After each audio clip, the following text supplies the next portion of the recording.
Assalamualaikum warahmatullahi wabarakatuh. Hai anak-anak, bertemu lagi dalam video pembelajaran yang ketiga. Pada video pembelajaran kali ini, Ustazah akan menjelaskan lebih detail lagi tentang struktur teks laporan percobaan. Nah, kalau yang kemarin itu hanya ada 5 poin ya, yaitu langsung saja disebutkan. Tapi yang kali ini akan terbagi dari bab 1 sampai dengan bab 5.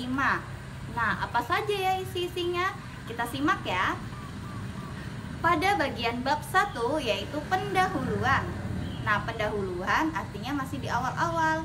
Apa saja isi dari pendahuluan? Pendahuluan berisi tentang yang pertama, latar belakang, yang kedua, rumusan masalah, yang ketiga, tujuan penulisan, dan keempat, metode penelitian. Apa yang dimaksud dengan latar belakang? Ya, latar belakang ini merupakan tulisan yang berisi masalahnya. Jadi kalau kita ingin membuat penelitian tentang cara membuat tapai, maka dalam latar belakang kita akan menulis tentang dari mana sih asal dari tapai itu, ciri khasnya dari mana sih, dari kota manakah tapai itu berasal. Nah, kita tuliskan semua dalam latar belakang. Yang kedua yaitu rumusan masalah. Namanya saja masalah, pasti berisi tentang pertanyaan. Nah, contoh misalnya rumusan masalahnya hanya satu, berarti diawali dengan kata bagaimana. Bagaimana langkah-langkah dalam pembuatan tape singkong? Nah, itu adalah contohnya. Yang ketiga yaitu tujuan penulisan. Untuk apa kita menulis dan tujuannya untuk apa? Yang pasti diikuti dengan kata mengetahui, yaitu bisa dilengkapi dengan kalimat mengetahui cara atau langkah-langkah dalam pembuatan tape singkong. Yang keempat yaitu metode penelitian. Nah, apa metode yang kita gunakan? Karena kita membuatnya secara langsung, maka eksperimen yang digunakan yaitu secara langsung. Bisa kita lengkapi dengan kalimat metode penelitian yang digunakan yaitu metode eksperimen secara langsung.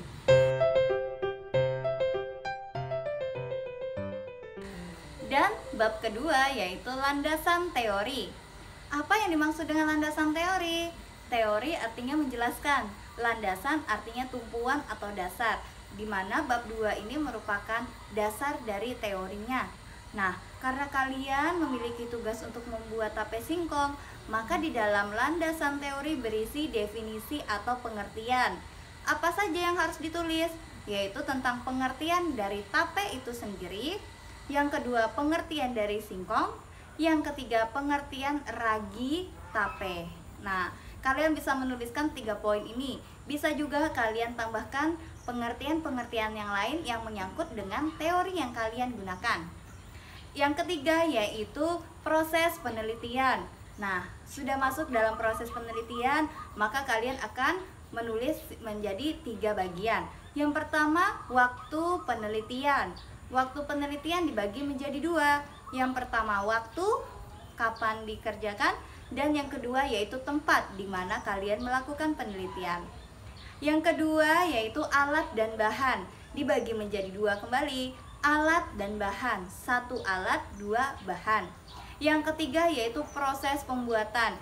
Nah, yang dimaksud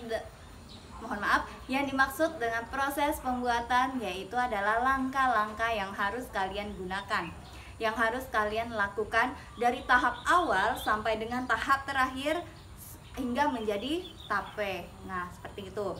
Lalu bab yang keempat yaitu tentang hasil percobaan. Nah, hasil percobaan bagaimana? Dibagi menjadi 2. Yang pertama yaitu tabel penelitian. Jadi akan dibuat tabel dan dimana di dalamnya itu berisi dari hasil yang telah kalian lakukan. Misalnya di hari terakhir kalian memotret gambar tape kalian tempelkan pada bagian tabelnya. Kemudian bagaimana dengan rasa tapenya dan bagaimana aromanya dan bagaimana teksturnya. Nah, kalian tuliskan semua dalam tabel.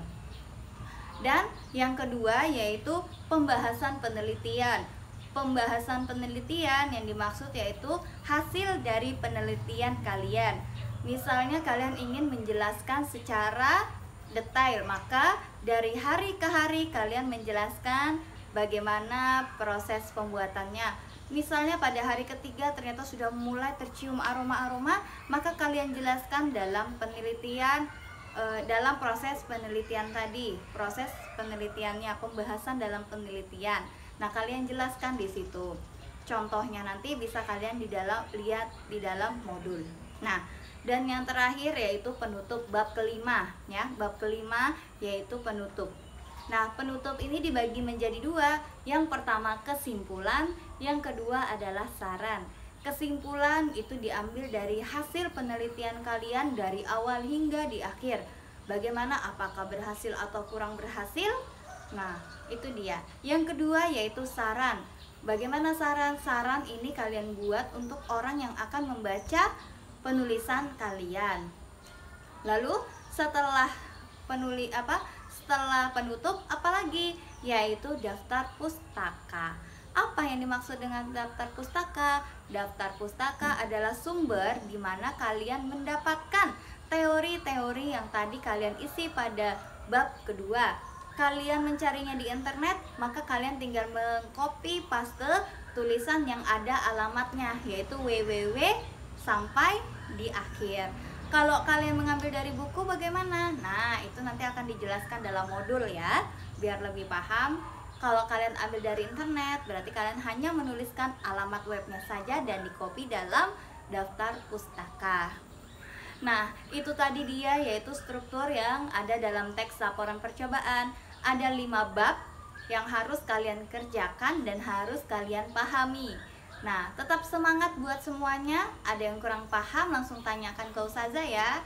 Sekian pembelajaran kita hari ini. Wassalamualaikum warahmatullahi wabarakatuh.